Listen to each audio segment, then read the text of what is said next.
Hi guys, my name is Edwin and I'll be presenting about infancy.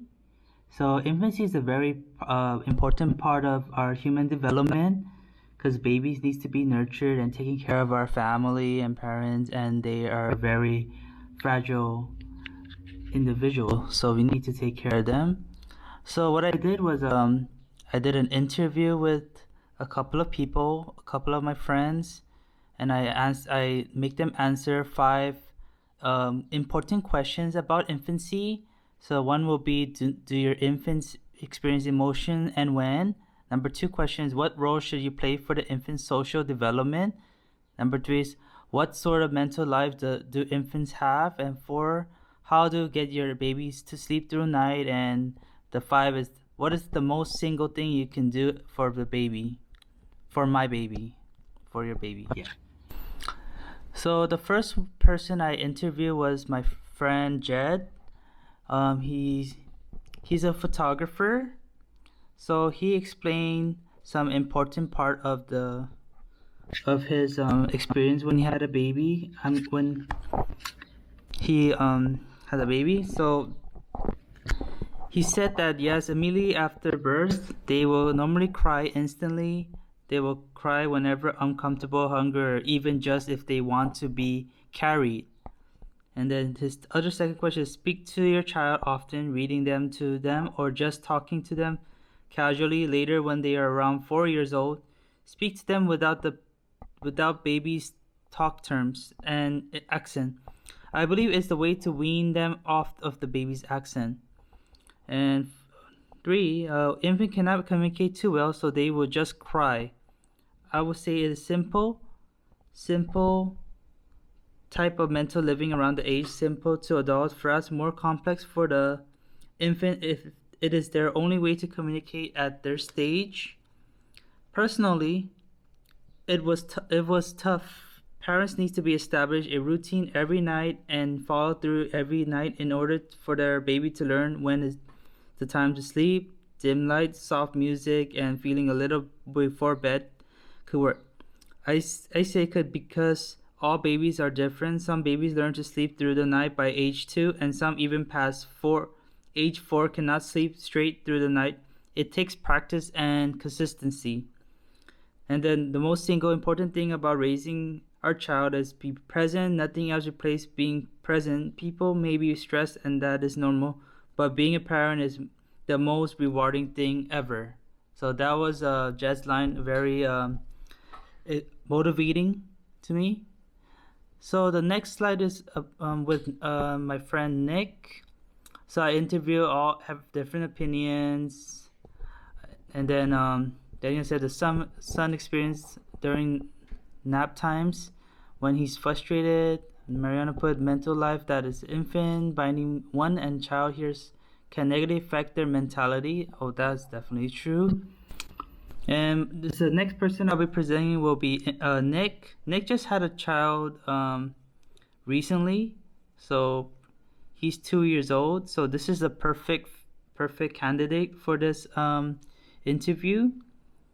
So yeah, so Nick says that in his first question, yes, infants experience emotion majority of the time is when held. Second question, any role is going to help your infant. And the third is mental life of infant is all about recognizing their parents' feel or touch and even voice. And fourth question, to get them to sleep through the night is much easier than done. It's the learning process for both infant and parents. And the last question is single most important thing is to be with them and hope it helps help other parents as well. So the next person I'll be interviewing is Jamie. Jamie's child is already 6 years old, and this is her picture of her baby. And all babies varies in ages when they're learning to walk. Some takes longer, but usually it's 18 months. And yeah, they experience everything from the sound of our parents' voice and everything from cooing sounds and all that. And Stephanie put protector, role model, and motivating them, and then be encouraging parents. So Jamie Cezanne, her name, she experienced emotion. Actually, these people didn't want to become anonymous, so they're okay to be presented in our class for educational purpose only. So Jamie says she experienced emotion when she turned 1 year old. Her her guardian, playmate, and mother-father figures are needed, and she reacts to mood and emotions. I rock her until she falls asleep. Sometimes I breastfeed her until she falls asleep. Just cuddling alone on the chest is the best thing. Taking care of her is the most important thing. That's all parents need to take care of their loved ones, their young ones. So in return, they'll take care of them.